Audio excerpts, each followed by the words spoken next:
সালামু আলাইকুম, আমি নাইম দক্ষিণ কোরিয়া থেকে সবাইকে স্বাগত জানাচ্ছি আমার ইউটিউব চ্যানেল নাইমিলিতে। তো যদি চ্যানেলটা ভালো লাগে সাবস্ক্রাইব করে পাশে থাকা বেল আইকনটা ক্লিক করে রাখুন, আর যদি ভালো না লাগে তাহলে দেখতে থাকুন, দেখতে দেখতে ভালোবাসা ভালো লাগা হয়ে যাবে ইনশাআল্লাহ। তো প্রসঙ্গ হচ্ছে আবরারের ছোট ভাই এবং কি আবরার হত্যার যে বিচার সারা বাংলাদেশে এক ধরনের আন্দোলন চলছে। তো যেহেতু শোকাহত পরিবার, তো আবরারের পরিবারকে আপনার সান্ত্বনা দিতে গত বুধবার বুয়েটের যিনি উপাচার্য আছেন অধ্যাপক সাইফুল ইসলাম সাহেব আবরারের গ্রামের বাড়ি কুষ্টিয়া, আপনার যে জেলা আছে আমাদের বাংলাদেশের কুষ্টিয়া জেলার কুমারখালী উপজেলার কয়া ইউনিয়নের রায়ডাঙ্গা গ্রামের সন্তান হচ্ছে আবরার। তো ভিসি সাহেব তিনি আবরারের মানে শোকাহত পরিবারকে সমবেদনা জানানোর জন্য তিনি আপনার রায়ডাঙ্গা গ্রামে যান।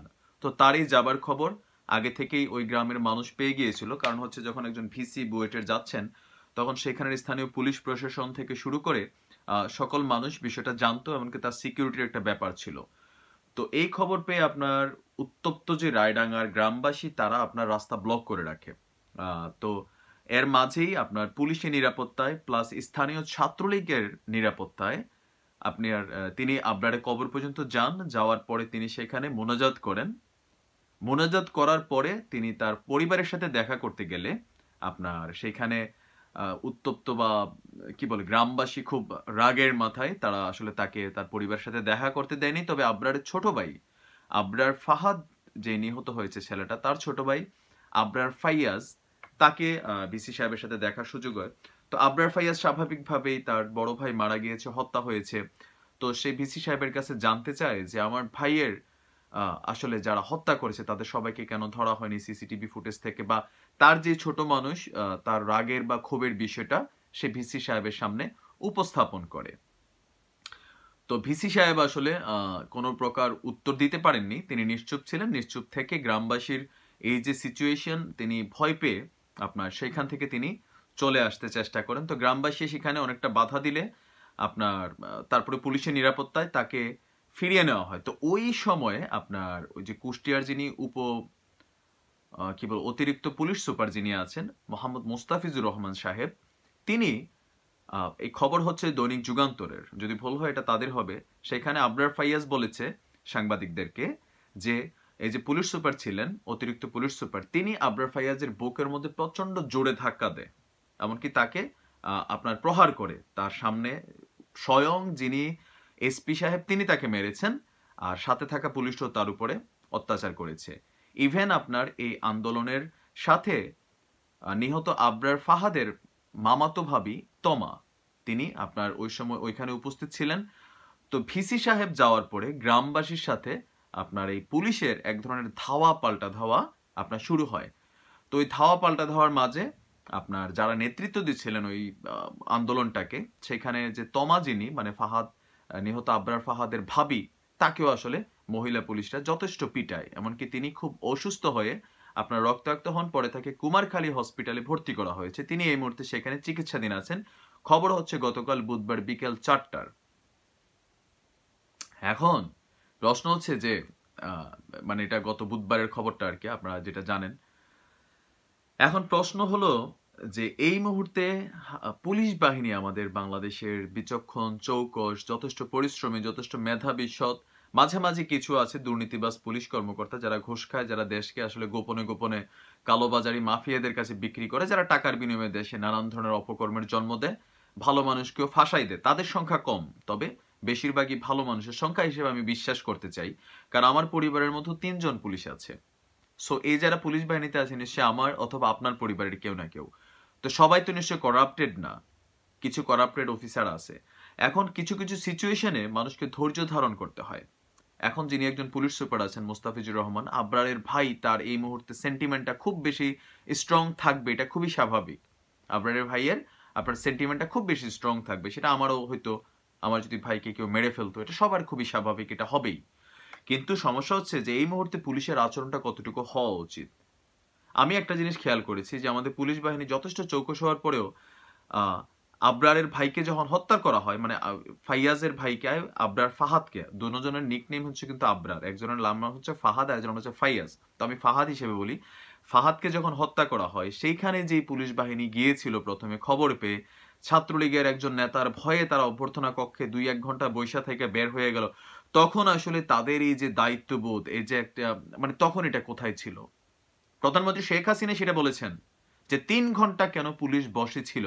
ইভেন আপনার লালবাগ থানার যিনি এই কি বলেন যে পুলিশের পরিদর্শক আছেন, বড় সাহেব যিনি আছেন, তিনিও বলেছেন যে পুলিশ বাহিনীর প্রধান কাজ ছিল বা পুলিশ বাহিনীর প্রধান কাজ হচ্ছে কোথাও কোনো জায়গায় যদি কোনো ব্যক্তি তার জীবন নাশের আশঙ্কা থাকে বা তার কি বলে বিপদটা ওই রকম যে তাকে মেরে ফেলা হতে পারে, তাকে হত্যা করা হতে পারে, সেই ক্ষেত্রে কোনো ধরনের বাধা বিপত্তি পুলিশ না দেখে তাকে উদ্ধার করবে।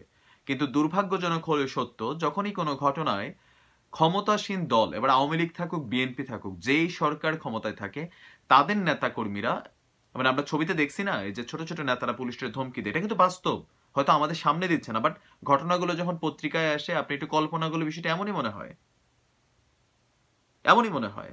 তো পুলিশ বাহিনী আসলে যারা ঊর্ধ্বতন কর্মকর্তা আছেন, অবশ্যই আপনারা ডিসেন্ট, আপনারা যথেষ্ট প্রজ্ঞাবান, আপনারা যথেষ্ট চৌকস, তো আপনাদের মধ্যে মানবিকতার জায়গাটাও থাকা উচিত। একজন ভিসি সাহেবকে আপনি অবশ্যই নিরাপত্তা দিবেন, তিনি আমাদের বাংলাদেশ বুয়েটের যেহেতু ভিসি, একজন রাষ্ট্রের সম্পদ, বাট রাষ্ট্রের সম্পদকে আপনি রক্ষা করতে গিয়ে আপনি নিহত যে ছেলেটা, তার ছোট ভাই, যথেষ্ট সেন্টিমেন্ট, বাচ্চা বয়স, তার গায়ে আপনি শারীরিকভাবে অত্যাচার করা বা হচ্ছে আপনার যে আবরারের যে ভাবি, তমা ভাবিকে আপনারা অত্যাচার করা, সেইটা আসলে কতটুকু যৌক্তিক? এখন সকল বিষয়ে যদি প্রধানমন্ত্রী শেখ হাসিনার নির্দেশের জন্য পুলিশকে অপেক্ষা করতে হয়, কোথায় কোন আচরণটা করবে, তাহলে পুলিশ একাডেমিতে বেসিক্যালি 1 বছর 2 বছর যে ট্রেনিং দেওয়া হয়, সেখানে কি শিখানো হয় পুলিশ ভাইদেরকে? কতটুকু মানবিক হইতে হবে, কতটুকু ধৈর্যশীল হইতে হবে, কোন সিচুয়েশনটাকে কিভাবে হ্যান্ডেল করতে হবে, আমার মনে হয় যে সেগুলো তো নিশ্চয়ই পুলিশ একাডেমির প্রশিক্ষণের মধ্যে থাকে। ঘুষ খাওয়া থাকে না, সেটা আলাদা, সেটা ন্যাচারালি শিখানে। কিছু জিনিস আছে মানুষ প্রকৃতি থেকে শিখে, ঘুষ খাওয়াটা প্রকৃতি থেকে শিখে, এটা আমার মনে হয় আর কি, যে এটা শিখা যায়, কেমনে জানি শিখা যায়।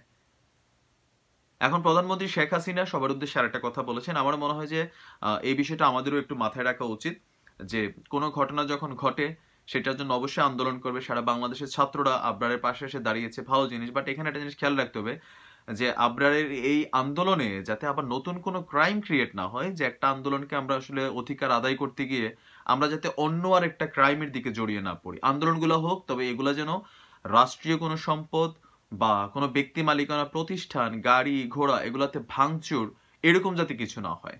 এরকম কিছু হলে হবে কি, আন্দোলনের যে স্বাভাবিক গতিটা আছে সেটা নষ্ট হয়ে যাবে, পুলিশ স্বাভাবিকভাবে অ্যাকশনে যাবে, আপনার খেয়াল রাখতে হবে। তবে অতি উৎসাহী ছাত্রলীগের কর্মীরা যারা অনেকে আছেন বিভিন্ন জায়গায় আন্দোলনরত ছাত্রছাত্রীর উপরে হামলা চালাচ্ছেন, আপনার জানা উচিত যে আপনাদের বাপ যারা আছে ছাত্রলীগের কেন্দ্রীয় কমিটি, তো তাদের উপর যেহেতু সরকার $5 দিচ্ছে, আপনারা তো খুব সামান্য চুনুপুটি।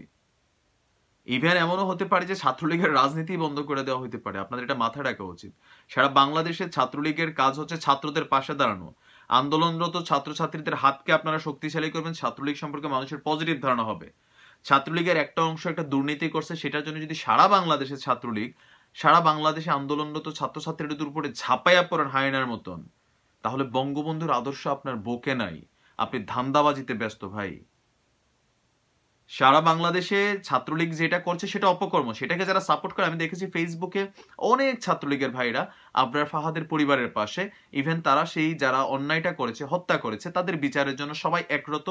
কিন্তু কিছু কিছু দুষ্কৃতিকারী ছাত্রলীগ কর্মী আছেন হাইব্রিড টাইপের, তারা দেখা গেছে যে সাধারণ আন্দোলনরত ছাত্রছাত্রীদেরকে পিটাচ্ছেন, বিভিন্ন জায়গায় ছবি আসতেছে। কেন?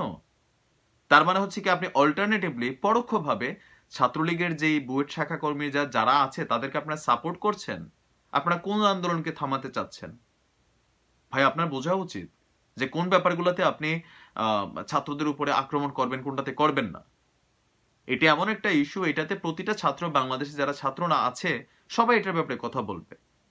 আর পাশাপাশি আমাদের যারা পুলিশ ভাইরা আছেন, হয়তো অনেক পুলিশ ভাই আমাকে দেখেন, তো আপনি তো নিশ্চয়ই মানুষ, আপনার নিশ্চয়ই পরিবার আছে, আপনার নিশ্চয়ই পরিবারে এরকম যদি একটা ঘটনা হয় বস, তো আপনার পরিবারের রিয়াকশনটা কি থাকবে? আপনার আপন বড় ভাইয়ের সাথে যদি এরকম হয় বা আপনার স্ত্রীর সাথে যদি এমন হয়। তো আবরার ফাইয়াজ ফাহাদের ছোট ভাই, যিনি নিহত ফাহাদের ছোট ভাই, বাচ্চা মানুষ, আমি দেখেছি তার ইন্টারভিউ, অনেকে নিশ্চয়ই দেখেছেন, বেশি হবে না 18-20 বছর একটা বাচ্চা ছেলে, তো তার সেন্টিমেন্টটা খুব থাকবে, গ্রামবাসীর খুব থাকবে, এত ব্রিলিয়ান্ট এত ট্যালেন্ট একটা ছেলে।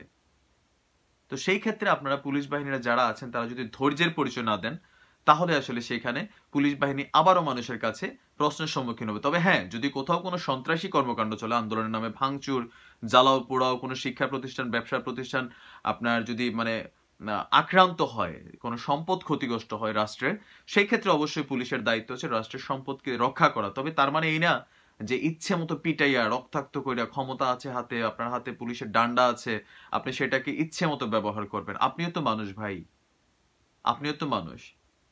কিছু কিছু ক্ষেত্রে মানবতা, মানসিকতাটা খুব জরুরি হয়। আপনার প্রশাসন লোক, আমার ফ্যামিলি তো পুলিশ আছে, আপনারা আমাদের পরিবারেরই তো ভাই। আপনাদের সম্পর্কে খারাপ বললে খারাপ লাগে। তো কিছু কিছু সময় ধৈর্যের পরিচয় দিতে হবে, বা আমি মনে করি আপনারা এগুলো যথেষ্ট বোঝেন, আপনারা নিশ্চয়ই জ্ঞানশীল প্রজ্ঞাবান মানুষ। তো একটু ধৈর্যের পরিচয় দিবেন। আবরার ফাহাদ হত্যার যেই আসামি যারা আছে তাদের যদি কারো মুক্তি হয়, তখন সারা বাংলাদেশে আমরা আন্দোলন করতে হবে, এটা সঠিক।